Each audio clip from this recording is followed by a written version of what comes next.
Olá você, telespectadora, olá você, telespectador da TV Cultura Litoral.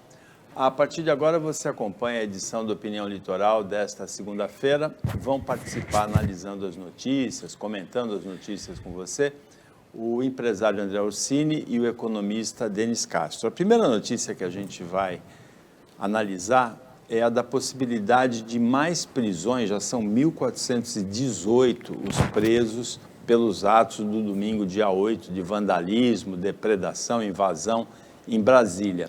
As perícias em celulares, a coleta de material de DNA, impressões digitais minuciosas feitas nos 3 prédios invadidos, nos jardins, depredados também pela Polícia Federal, deve levar a mais prisões. É muita prisão, André. Boa tarde. Boa tarde, Paulo. Boa tarde, Danilo. Boa tarde a todos que nos acompanham.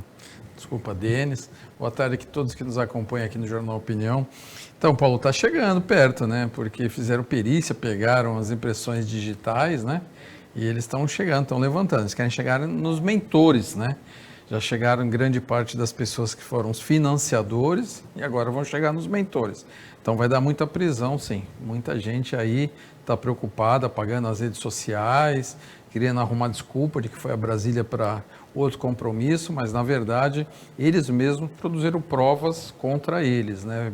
Divulgando um vídeo nas redes sociais, que a Polícia Federal já baixou, já tem todos esses arquivos. Então deve dar bastante prisão aí nos próximos dias, sim. Tem cerca de 85 mil denúncias na página que o Ministério da Justiça abriu para que as pessoas pudessem denunciar. Então, é muita coisa. Entre as pessoas envolvidas, tem muita gente daqui da Baixada Santista, Itanhaém, Guarujá, Santos, Praia Grande, mas teve destaque ontem no programa fantástico da Rede Globo, o comerciante santista Walter Parreira, que se apresentou financiando, pagando um ônibus, dizendo quanto pagou para a empresa Pônei, não é? 17 mil reais, e depois ele veio com uma outra história. Não, eu fui lá para um congresso de Seichonoe, mas não colou não, né, Denis? Boa tarde. Boa tarde, Paulo. Boa tarde, André. Boa tarde a todos. Cada um vai tentar apresentar suas desculpas, né? Vamos ver o que vai colar, o que não vai colar.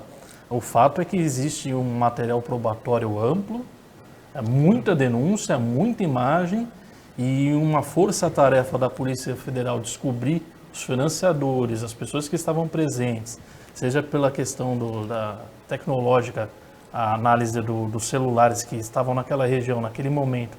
Então as pessoas vão ter muita dificuldade de se desvencilhar dos crimes que cometerem, dos atos de vandalismo e principalmente os financiadores. Esses a Polícia Federal já estava na cola, agora vai estar muito mais intensa a perseguição a eles, porque o financiamento que eles promoveram foi para promover ato terrorista, né?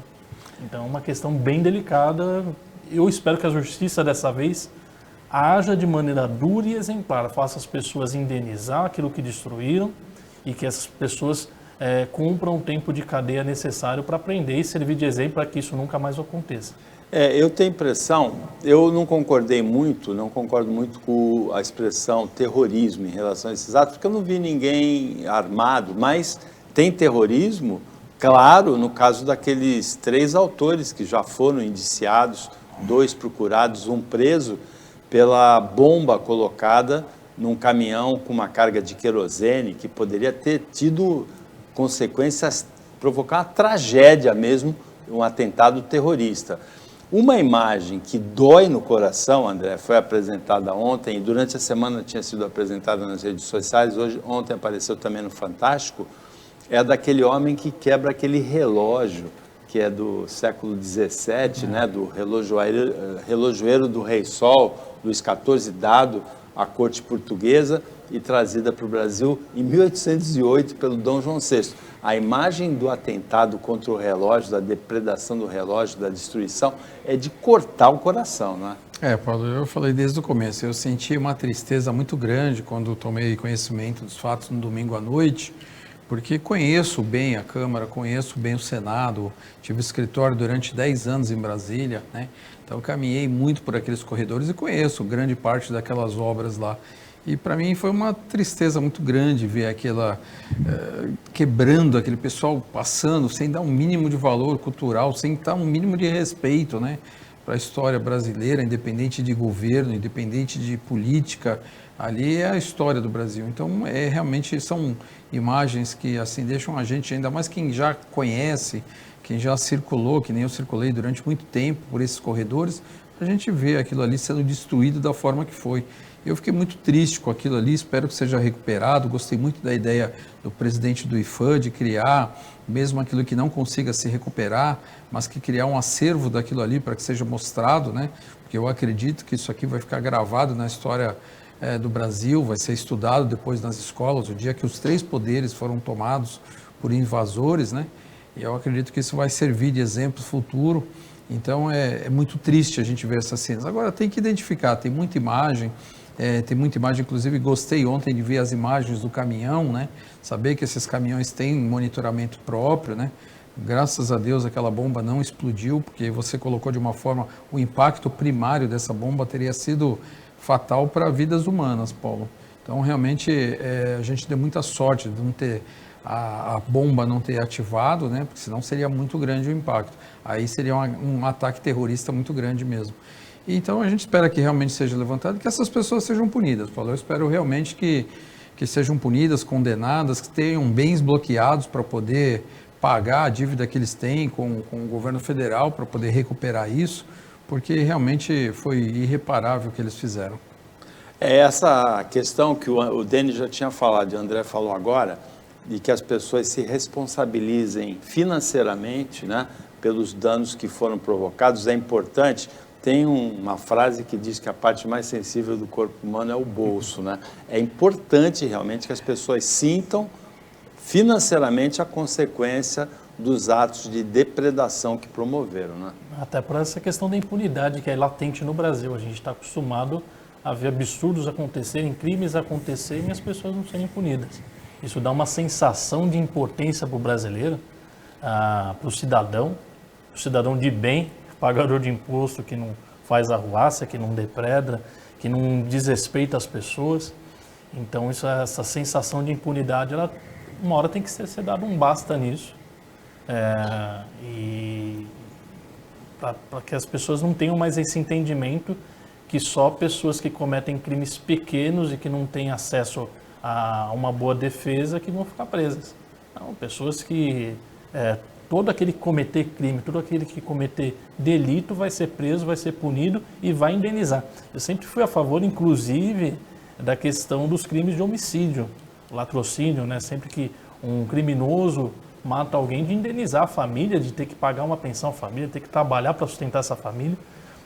Eu acredito que é importante que exista essa sensação de uma vida não se recupera. Essa questão, essa vergonha que o país passou, a gente não vai recuperar essa imagem.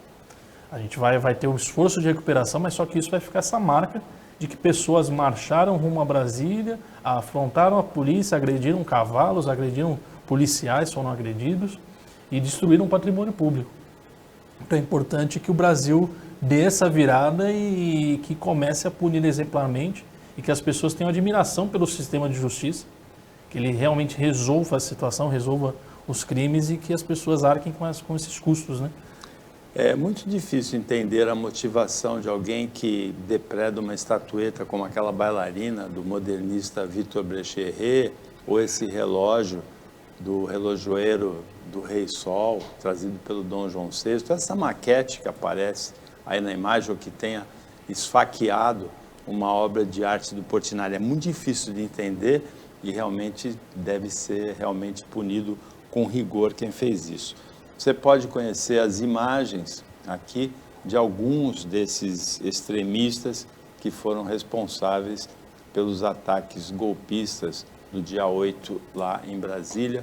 Aqui, inclusive, a gente vai ter algumas imagens durante o programa para você identificar esses golpistas. Esse aí, por exemplo, que destruiu o relógio, ele tenta aí destruir a câmera também, mas a imagem dele foi captada, olha, com clareza, é fácil de identificar quem foi esse autor desse E na atentado. camisa estampada a foto do ex-presidente Jair Bolsonaro, né? Isso até poderia ser um infiltrado, não é? Como tem essa tese de que havia gente Mas infiltrada. acho que tem que deixar a política de lado, né? Pô, acho que exatamente. Tem que Quem avaliar a pessoa, independente da participou, roupa ali, né? punição. Tem que ser em cima das pessoas, não em cima da política, né? Agora, uma grande parte, no trabalho jornalístico, uma grande parte dessas pessoas que aparecem aí, elas foram não só identificadas aí, mas também participando de atos anteriores favoráveis em prol do Bolsonaro, né? Então, desmonta um pouquinho essa tese dos infiltrados, né?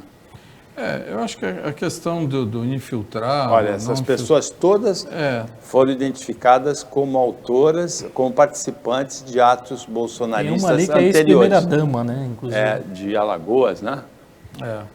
Agora, todos tinham o mesmo objetivo. Não adianta falar, não sabiam o que estavam fazendo ali, porque, Paulo, você está num local onde as pessoas começam a quebrar tudo, você não quebra. Você pega, se retira, muito pelo contrário. Eu iria chamar a polícia ali se eu visse isso acontecendo. Mas não, todos participaram. Então, eles são cúmplices daquilo que aconteceu e agora tem que responder. Então, não tem jeito. Não adianta falar agora que não, porque tem as imagens, tem muita imagem registrada, né? E eu também falo o seguinte, e aqueles que cometeram o crime de prevaricação, aqueles que sabiam que aconteceu, também tem que responder. Não adianta, o patrimônio público ele está aí para ser preservado, ele tem que ter uma equipe, o serviço de inteligência se detectou e as pessoas estavam sabendo, eles têm que tomar providência. Se não tomaram, vão ter que responder também o crime.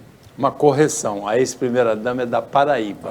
Paraíba. É ex-miss também. É ex-miss também, que fim, né? Que fim de vida. Teve um artista plástico, ex-Big Brother Brasil também, ex-Big Brother, que participou, né? Teve algumas subcelebridades.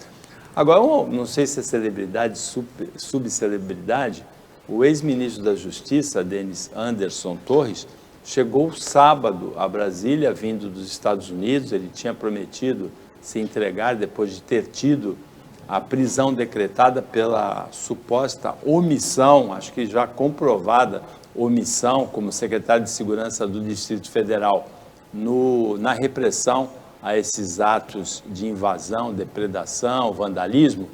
Ele se apresentou ontem, foi preso no aeroporto já, mas ele veio sem o celular. Curioso, né? Curioso. Você se esqueceu? Para mim, é uma série de acontecimentos que ele vai ter que explicar. Ele vai ter que explicar por que ele assume na segunda-feira e ele troca a cúpula do comando da polícia, sabendo que ia viajar de férias na outra semana, e ele antecipa essa viagem no final de semana, já passa o comando para o número 2 dele da pasta. E, na minha impressão, não sou jurista, mas o sujeito que deixa o celular fora do país é uma confissão de culpa. Ou seja, tem informações que podem prejudicá-lo. Ele não quis apresentar provas contra ele mesmo. É um direito dele? É um direito dele. Mas, presumidamente, ele está assumindo uma culpa. Está assumindo que tem informações ali que podem comprometê-lo e a outras pessoas. É que nem o motorista que se recusa a fazer o teste do bafômetro? Basicamente, né? Um pouco pior. Omissão de prova, né?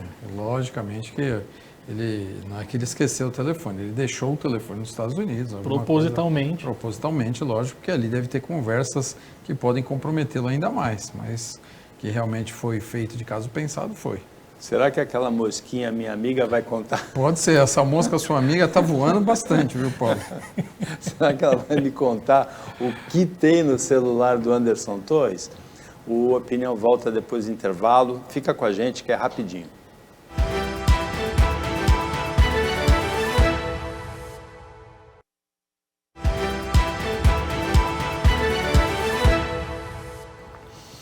Voltando com a Opinião Litoral, nós temos agora uma pauta especial para o Denis Castro comentar, analisar com você. A próxima é especial para o André Orsini comentar.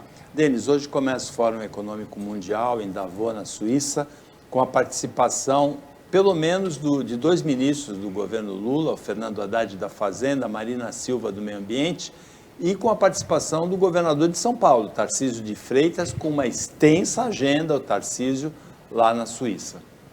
É importante essa representação do Brasil Basicamente, o Brasil vai mostrar que esse governo ele vem reatar relações exteriores com os outros países e com o mundo, né? Principalmente nessa questão da agenda ambiental, do desenvolvimento sustentável, que a Marina Silva é uma bandeira disso no mundo, ela é reconhecida no mundo, pela história dela, pela militância dela, pelo tanto que ela estudou e que ela defende a questão ambiental. E o Haddad, com esse compromisso nessa agenda que a priori foi colocada como gastadora, né? Não ia ter compromisso com os gastos. E agora, na semana passada, ele já veio com um pacote econômico para aumentar a arrecadação, para equilibrar as contas, visando não estourar o teto de gastos, ou seja, já sinalizou positivamente para o mercado e para o mundo. Você achou que foi positivamente mesmo? Foi positivamente, completamente positivamente. Não, completamente positivo, sem, nesse momento, a medida que tinha que ser adotada. Por quê? No ano 2022 houve um excesso dos gastos, né? Os gastos, o governo gastou muito, foi muito irresponsável, visando uma reeleição. Então, fosse o presidente anterior reeleito, fosse o novo presidente, ia ter que fazer um ajuste, ia ter que fazer uma agenda para colocar as contas em ordem e aumentar a arrecadação. Não vai fugir disso. Óbvio, é importante que esse ano seja feita a reforma tributária, porque se não for feita nesse ano, a probabilidade de ser feita nos outros anos de mandato é muito reduzida.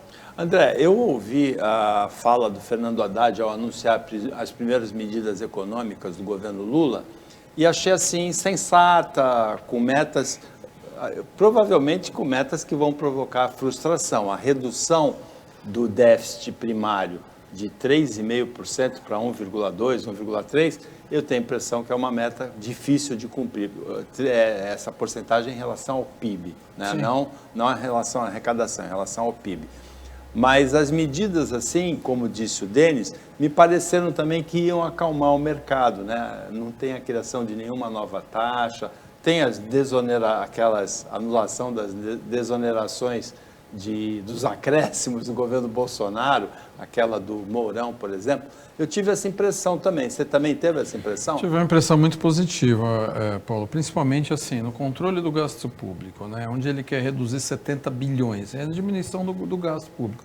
Isso é importante, isso dá um princípio de transparência, de um governo que entra para poder arrumar a casa. Eu acho que o momento econômico do Brasil, até pelos fatos políticos que a gente acabou de comentar, pela crise econômica mundial que nós temos, o Brasil se colocar dessa forma é importante. É importante o Brasil estar lá em Davos, transmitir uma mensagem principalmente de segurança, transmitir uma mensagem de que tem um projeto de governo, que o governo está trabalhando para que consiga fazer o Brasil esse ano ter o seu 1,5% de crescimento, para que a gente consiga colocar a economia de volta, né, no eixo que a gente tinha antes do Covid. Logicamente que o governo anterior foi afetado por uma pandemia que ocasionou uma recessão mundial, mas eu acho que o Brasil hoje, com essa nova política que está colocando, está conseguindo acalmar o mercado.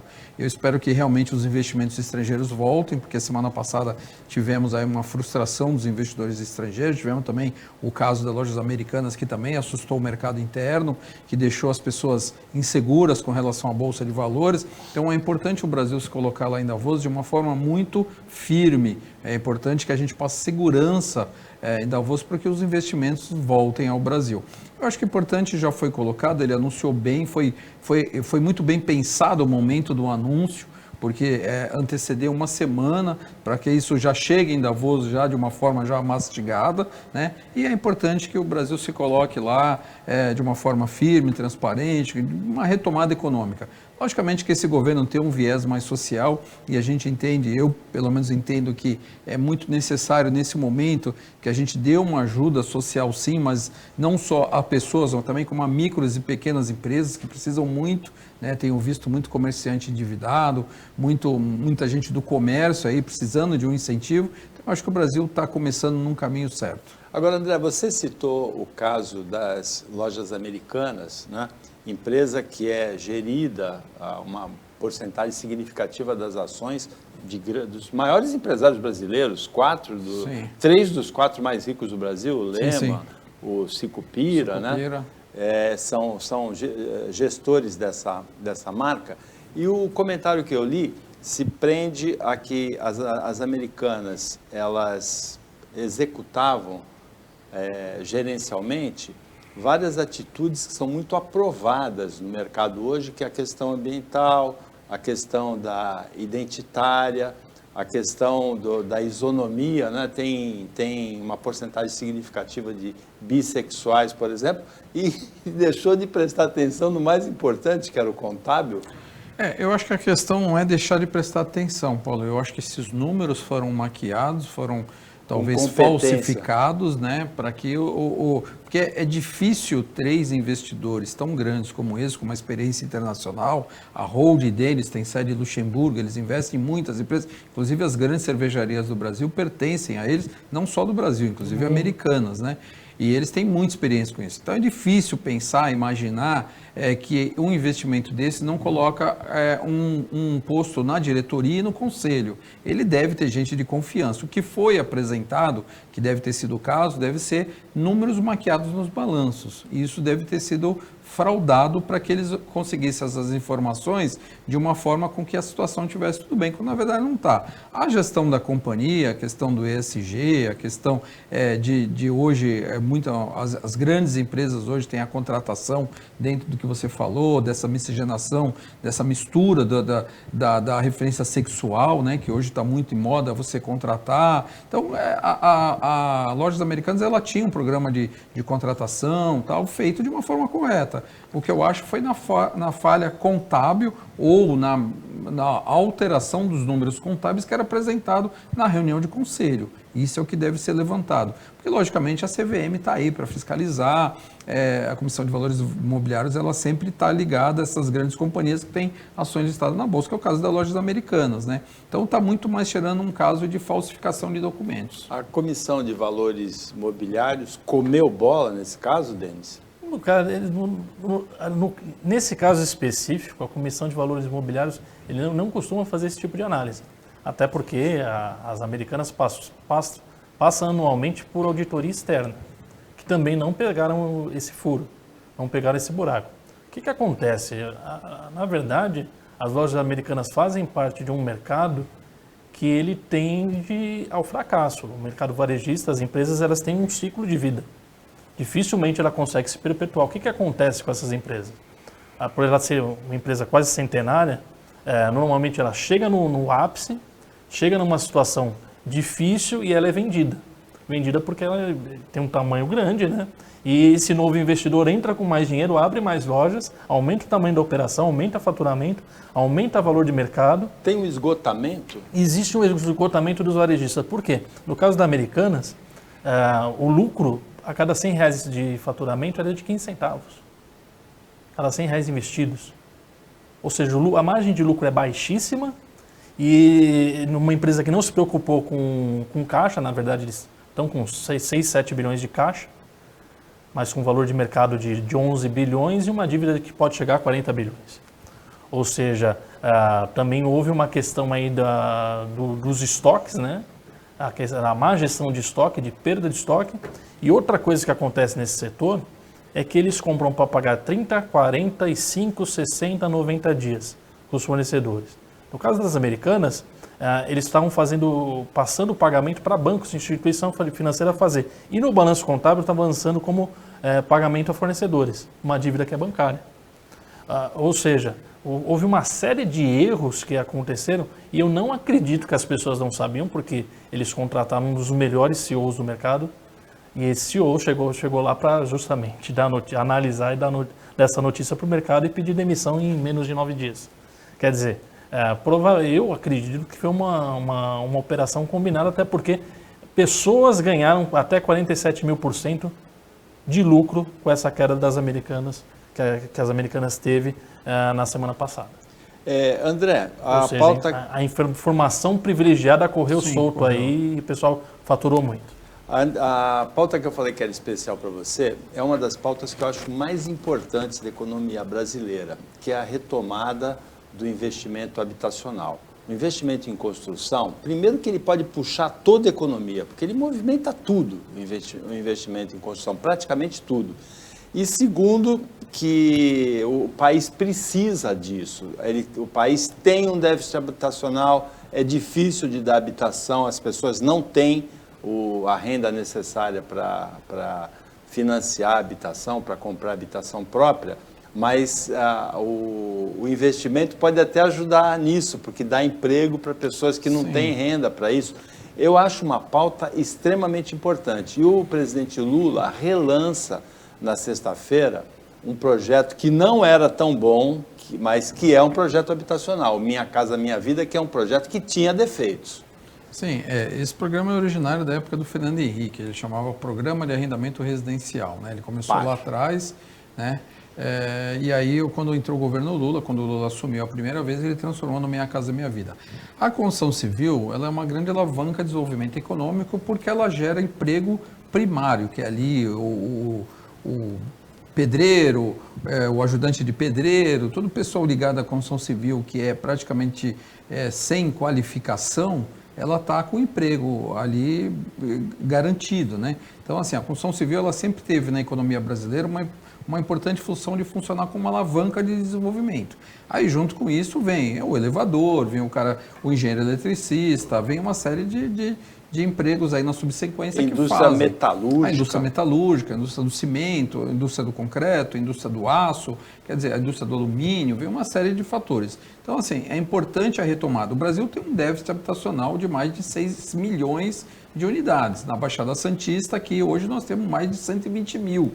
Né, o déficit habitacional brasileiro. Nosso índice é, inclusive, maior do que do resto do Brasil. Né? A gente tem um déficit primário aqui na Baixada de mais de 60 mil. O déficit primário é pessoas que vivem em condições subhumanas, aqueles que não têm saneamento, que vivem em palafitas. Então, assim, a Baixada tem uma necessidade maior do que do resto do Brasil, até ocasionado por alguns fatores que são próprios da Baixada. Por exemplo, o terreno na Baixada é mais caro do que em qualquer lugar do Brasil. A fundação, você que é engenheiro sabe que a fundação aqui na Baixada, ela corresponde mais ou menos a 25%, 30% da obra, porque a gente tem um solo com dificuldades, enquanto que no resto do Brasil é 12%, 13% a fundação da obra. Então, assim, é importante que esse programa retome. A gente já vinha no governo anterior aí com uma baixa de investimento na construção de unidades habitacionais, que era o chamado Programa Verde e Amarelo, né, que o governo não teve muito interesse em fomentar o programa da primeira moradia ali, da moradia popular, que é chamada, né? Então é importante que a gente retome. O que a gente precisa saber é quanto terá de crédito. O Brasil tem aí um mercado grande, tem consultoras especialistas que hoje só lidam com esse tipo de mercadoria, que é de quem ganha 1 a 3 salários mínimos, quem ganha de 3 a 6. Então, quer dizer, as empresas estão preparadas. O que precisa ter é crédito, Paulo. Agora, tendo crédito, tendo um programa e tendo uma ação que a Caixa Econômica Federal sabe fazer muito bem, dá um retorno para a economia. Com certeza dá, porque esse dinheiro entra, esse dinheiro começa a fomentar o mercado, começa a desenvolver e as pessoas podem ali assumir o primeiro imóvel, aí depois vão fazendo a reforma, vão melhorando, já partem para o segundo imóvel. Então, quer dizer, a economia começa a movimentar. Nesses quase 7 milhões de déficit que nós temos no Brasil, nós temos a necessidade de a cada ano gerar mais 1 milhão. São pessoas que casam, são pessoas que saem da casa dos pais e vão para uma nova moradia. Então, quer dizer, a gente tem aí mais ou menos em torno de 1 milhão de unidades que a gente precisa produzir anualmente e tem um déficit de quase de 7 milhões que a gente está atrasado com relação a isso. Então, tem bastante mercado. O que a gente precisa ter é crédito. Essa aí pode ser a principal alavanca da retomada do desenvolvimento, do crescimento brasileiro, né? É uma das alavancas, né? Uma das questões aí basilares que fomentam a economia. Outra questão que é urgente é a questão da educação. Educação e infraestrutura. Metade da população brasileira praticamente não tem acesso a saneamento básico. Então isso é muita obra para fazer, é muito serviço público para ser feito. E questão de educação, as escolas de ensino integral, e que as pessoas saiam da escola com uma profissão. Então é importante que o governo olhe para essas questões que são necessárias e urgentes para a economia brasileira, que eu sempre digo, né, o Brasil tem tanta carência e precisa fazer tão pouco o básico bem feito, que um governo, para ser excelente, ele pode ser nota 6,5, 7. Então não é difícil, né? É só focar naquilo que é importante, dar o subsídio necessário, dar o incentivo, não atrapalhar, ajudar e não atrapalhar, que a economia vai acabar se desenvolvendo. A economia, falavam antigamente que país crescia enquanto os governantes dormiam à noite. O Opinião Litoral volta depois do intervalo bem rapidinho, fica aí com a gente.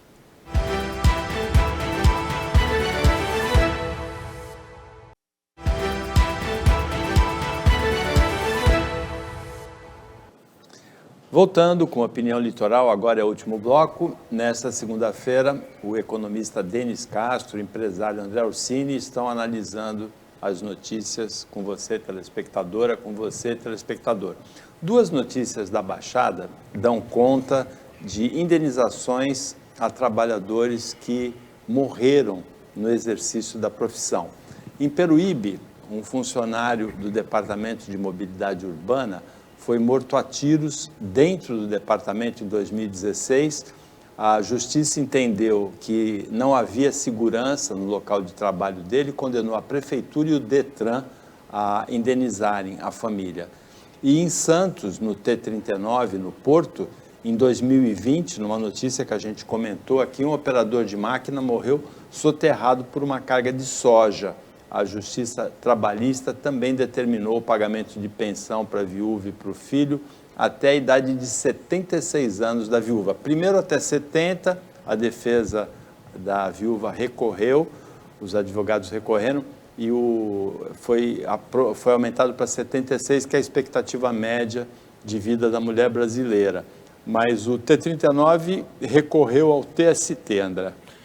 Paulo, tragédias, né, que acontecem no dia a dia de quem está trabalhando, né, principalmente dentro de terminais aqui. Mas essas Porto. Duas decisões mostram que para o empresário ou para o poder público é mais barato investir em segurança, né? Sim, investir em segurança, seguro, equipamento, treinamento, tem uma série de coisas que você tem que colocar. Quanto maior o risco de exposição do ser humano, mais prevenções você tem que ter, né? O treinamento, eu digo que é essencial, né? A gente teve casos recentes na história aí das empresas, que foi o Carrefour, que teve, por falta de treinamento da sua segurança, 2 escândalos muito grandes aí de pessoas que foram levadas à morte por espancamento de segurança. Então, é o que eu falo, é falta de treinamento, é falta de orientação.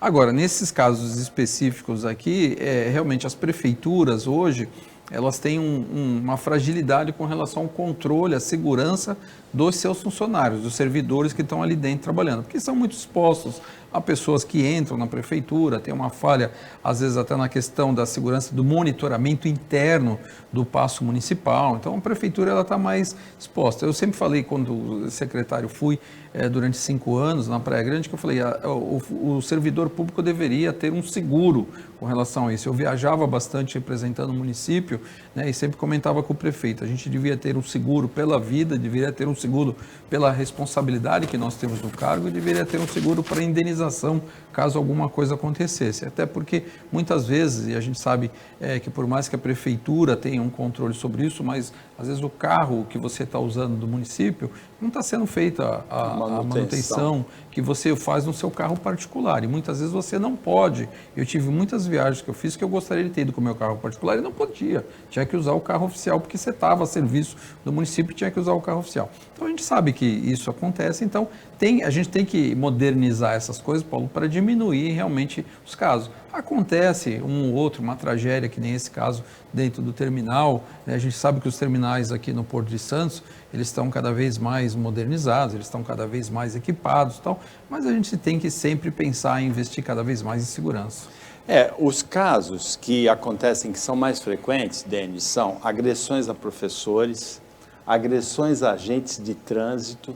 Em Santos a gente teve até o sequestro por bandidos de guardas municipais, né? Então, o funcionário público, a agressão a médico dentro de unidade de saúde, né? Muitas vezes o paciente, o parente do paciente se exaspera, se irrita com alguma demora e agride. Então, é muito mais comum do que a gente pensa. A ideia do André do seguro, essa ideia que ele apresentou, é uma ideia excelente, né? É uma ideia primordial, né? Uma ideia excelente. Além de ser excelente, ela é essencial. É inimaginável um trabalhador como esse do T39 ou da prefeitura não ter um seguro. Um funcionário público que está lidando com o público, por exemplo, agente de trânsito, guarda municipal. que Os não, agentes da CET são altamente expostos à agressão altamente de rua. expostos, até porque existe uma questão de treinamento deles, muitos não estão treinados para lidar com a população. Eu entendo que o agente de trânsito ele tem uma função muito mais educativa do que punitiva. Então, muitas vezes, então isso não é passar. Tem deficiência no treinamento, tem deficiência no relacionamento com o interpessoal com o cidadão. O cidadão não vê ele como alguém que está melhorando a vida dele, que está prestando um serviço. Eu lembro até, algumas vezes aconteceu aqui em Santos, de greve da CET, e o trânsito está fluindo muito melhor. Porque não tinha um agente atrapalhando, né? Olha, que a gente tem uma comentarista aqui, a Patrícia Gores, que graças a um comentário desse tipo, na época da Copa de 2014, ela ganhou o apelido de Malévola. Ela falou assim, ia ter greve dos agentes da CET, ela falou assim, é perigoso eles fazerem greve porque a população vai ver que o trânsito flui melhor. E ela ganhou o apelido de Malévola. Infelizmente é uma realidade, porque eles não são treinados de maneira adequada a prestar o serviço para a população. Você vai virar o Malévolo? De forma alguma. A questão é sugerir para que a prefeitura tenha preocupação, que eles tenham essa função de educar e ajudar o condutor, orientar o condutor. Então, normalmente o munícipe tem uma relação muito ruim com a gente, porque muitas vezes ele é multado indevidamente. Ao invés de ser auxiliado, ser informado, ele é punido, às vezes, de maneira indevida. Eu já levei uma multa em frente à Santa Casa às 2 horas da manhã. Eu não passei às 2 horas da manhã, não estava em frente à Santa Casa e não sou uma pessoa que buzina. Por buzinar em frente à Santa Casa às 2 horas da manhã. Então, são coisas assim que o contribuinte ele fica... O agente ganha uma... Eu não tenho nem o hábito de buzinar. O agente ganha uma imagem Eu sou o tipo de condutor antipática, que eu nem sei onde fica a buzina direito. Eu não gosto, enfim. Então, ele ganha essa antipatia, porque ele não tem essa função. Muitas vezes o carro tem algum defeito ali na Praça Independência, eu vejo muito, e eles estão lá para multar. Ao invés de ajudar a pessoa, olha, ajuda a empurrar, ajudar que o trânsito faz alguma coisa. Então, o contribuinte ele acaba se voltando contra o agente público. E, de novo, volta a essa questão, educação. E as empresas... A questão do seguro é fundamental e também na administração pública. Mas o seguro tem um custo. O custo é baixíssimo se você faz para uma coletividade. Sim. E se você vai observar o que se perde em indenização, seja a terceiros ou seja aos familiares dos servidores públicos. Então falta uma questão aí de educação. Eu trabalho com educação financeira e uma das coisas, dos primeiros conselhos que eu dou é faça um seguro de vida. Faça um seguro, para tudo que for possível, você tem que fazer um seguro. Mas eu não posso pagar, gente, é o valor de uma pizza. Isso faz uma diferença na vida de uma família, na vida de um profissional liberal, na vida de um autônomo, na vida de um empresário. Então é importante que as pessoas elas comecem a se informar melhor e a administração pública tenha maior cuidado com os servidores, né? Eduque-os para que eles possam ter melhor relação com o cidadão, que o cidadão chega revoltado, às vezes, para um atendimento médico, as crianças chegam com problemas na escola, problemas de alimentação, problemas familiares, e o serviço público tem que acolher. Muitos funcionários públicos têm essa postura de acolhimento, mas muitas vezes acaba ocorrendo conflito por uma questão de falta de educação do cidadão e falta de preparo do servidor. Agora, André, você tem alguma multa bizarra, assim, que nem essa que o Denis relatou para a gente? Olha, bizarra não, mas eu tenho multas que eu não tomei. Né? Eu tenho... Acontece muito. Você recorre, né? Recorre, mas você não ganha nunca, né? Já está lá o carimbo de você não ganhar, indeferido. A única multa que... Só tem o carimbo de indeferido, não tem outro carimbo? A única multa que eu consegui recorrer e consegui justificar foi a da alteração da placa do carro do meu filho, que teve alteração agora, em vez do número, a letra, né? E ele não havia feito no Zona Azul, né, para parar, ele não havia feito alteração da placa, e eles fizeram uma multa dizendo que ele estava com uma placa e que no Zona Azul era outra. Né? Mas aí eu consegui fazer um recurso explicando que tinha um prazo para isso e foi acatado. Foi a única vez que eu consegui. E quando foi deferido, você abriu um espumante para comemorar? Opa, fiz até uma reza, né? Porque eu falei, primeira vez que alguém consegue. O único recurso que eu tive deferido foi uma multa que eu tomei em Osasco, sendo que eu não tinha pisado em Osasco, que eu consegui provar que a foto não era do meu carro, era um outro modelo de carro. Então A acontece. placa era clonada? Não, também não. Também não? Eles trocaram, confundiram lá uma letra. Era um carro de outro modelo, preto também, o meu era de um outro modelo. E aí você conseguiu. Então tem o carimbo do deferido, né? Não é só o carimbo. Mas aí eu tive que tirar, Existe eu tive carimbo. que tirar a foto, na época eu tive que revelar e levar lá no DER. É que nem recurso deferido, é que nem Mas cabeça de bacalhau, né? esse Ninguém negócio viu. da multa, eu acho engraçado, porque você começa, quando você olha a previsão orçamentária do município, por exemplo, a cidade de São Paulo, ela já começa o ano com uma previsão orçamentária de arrecadação de R$1 bilhão de multa. Quer dizer, se ninguém tomar multa, como é que faz para buscar esse 1 bilhão? Então, é a famosa indústria da multa, tem que gerar a multa, porque já está na previsão orçamentária a arrecadação de R$1 bilhão na Prefeitura de São Paulo de multa de trânsito. Em algumas cidades tem a indústria do reboque também. Né? Tem a indústria do reboque. Depois dos dois terem relatado esses casos aí de multas com recursos deferidos, na próxima edição do programa eu pergunto se eles já viram cabeça de bacalhau também, porque é raro, né? Agora, aqui em Santos morreu um jovem no sábado, 19 anos, afogado. O que impressiona nessa notícia é a desobediência. Ele estava mergulhando no local que era arriscado para ele, ali no final do Canal 3, né? Que tem risco de uma queda, bater a cabeça e tal. Ele mergulhou mesmo depois da advertência dos guardas municipais e acabou morrendo. Não só ele desobedeceu, mas só ele pagou com a vida, né? É triste, né, Paulo? Porque você vê, ele foi orientado, falou ali não é para fazer Não esse mergulha aí, não você mergulha, pode se dar mal. Teve a sinalização, tem o grupamento lá que fez o aviso e a pessoa continua fazendo isso. Quer dizer, é estranho, né? Como é que o ser humano faz de afrontar aquilo que serve para bem próprio, né? Que é a orientação. O final do canal tem pedras, tem a própria inclinação do canal, né? Exatamente. Então, é triste, né? A perda de uma vida humana, um jovem de 19 anos, mas ao mesmo tempo o desrespeito com a pessoa que está ali trabalhando, para orientar, para falar, não faça isso, quer dizer, é triste, é lamentável a gente comentar esse tipo de coisa, porque perdeu uma vida humana em cima de uma falta de respeito de uma orientação que foi passada, né? Mais um episódio triste, né? Como são aquelas mortes que eu considero na categoria de mortes estúpidas, né? Como foi aquela que aconteceu na Praia Grande, na moça que recebeu o fogo, o rojão de artifício e veio a falecer. São as mortes completamente evitáveis, né? Você tem uma série de maneiras de evitar, você tem avisos, você tem profissionais orientando e mesmo assim as pessoas insistem em ter má conduta e acabam tendo esse prejuízo da morte que, como eu falei aqui, é irreversível, né? Não tem como você repor uma vida.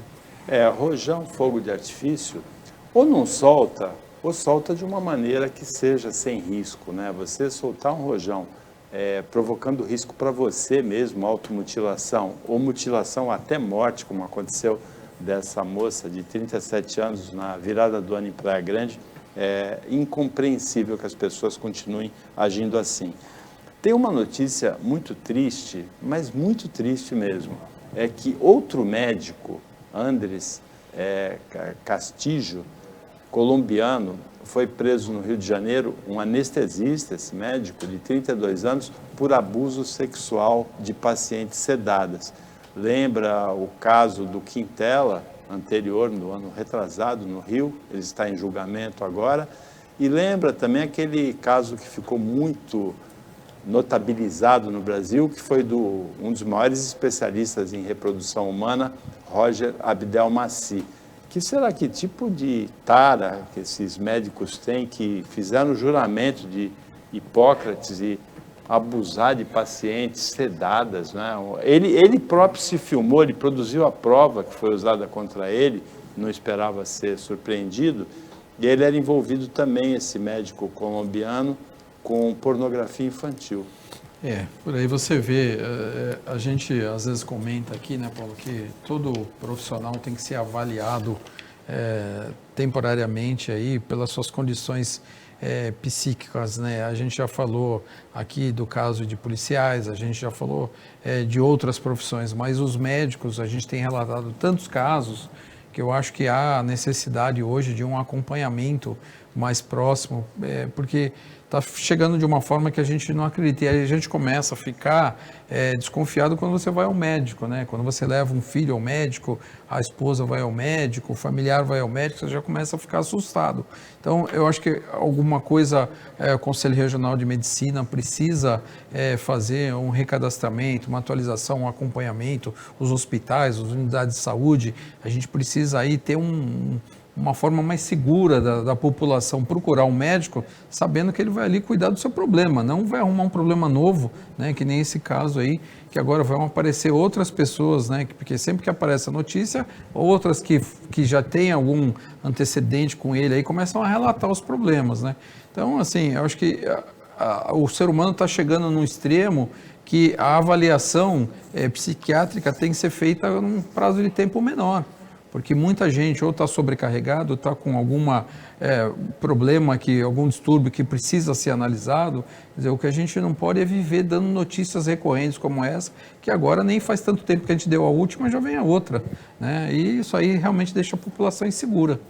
A grande maioria dos médicos segue o juramento e age com ética. Esses que agiram dessa maneira precisam ser punidos, porque eles se prevalecem de um estado de fragilidade, né, da paciente sedada, né? Um caso terrível, né? Mais um caso terrível, e como a gente observa esse nível de psicopatia em vários setores da sociedade. Muitas vezes agora com médicos, né, vindo à tona, muitas vezes com educadores, muitas vezes com outros profissionais em outras áreas, uma série de outros abusos, né? Muitas vezes assédio moral, muitas vezes além do assédio sexual, a violação sexual. Então, é uma questão que a gente precisa ver com carinho, essa questão da saúde mental da população. As pessoas não fazem um acompanhamento, as pessoas têm preconceito, e as pessoas não são orientadas para isso. E a gente vive num país que, o último censo, saiu 207 milhões de habitantes. Então, a cada milhão de pessoas, tem pessoas com algum tipo de transtorno, e esses transtornos precisam ser tratados, e muitas vezes as pessoas elas não aparentam ter esses transtornos, né? Elas levam uma vida normal e às vezes tem até posição de destaque na sociedade. É importante que haja uma política também de saúde mental pública, e esses atos que nós vimos em Brasília é um exemplo disso, né? Um exemplo também de problemas de saúde mental. Essas pessoas estão transtornadas, né? Essas pessoas foram levadas para um caminho, para um universo paralelo de uma loucura, de uma psicopatia de quem faz isso e de quem conduz essas pessoas. Então, eu acredito que a saúde mental está sendo pouco trabalhada aqui no Brasil, porque a gente tem tantos outros problemas de saúde básica, mas é uma questão fundamental também para a sociedade. No portal UOL, nesse final de semana, tinha o relato de um rapaz que teve os pais presos nos atos de depredação, vandalismo, invasão em Brasília. E ele relata, e é bastante assustador, que era impossível convencer os pais que estão mergulhados numa realidade paralela, né, que era impossível convencer de abrir os olhos para outras notícias, para outras possibilidades. É uma bolha, realmente uma bolha de desinformação. E a gente termina a edição de hoje com mais uma notícia triste da morte, aos 95 anos, da grande atriz italiana, uma estrela da segunda metade do século passado, Gina Lollobrigida. Então, aí uma imagem da Gina Lollobrigida, que morreu aos 95 anos. Chegamos ao final do Opinião Litoral desta segunda-feira, agradecendo a participação do André Orsini, do Denis Castro, o trabalho da equipe técnica e de jornalismo do Sistema Costa Norte e a audiência, a companhia, o carinho da telespectadora, do telespectador. Para vocês, até amanhã, nesse mesmo horário de 15 para 1 da tarde, um pouco depois da meia-noite na reapresentação, e uma ótima semana que você merece.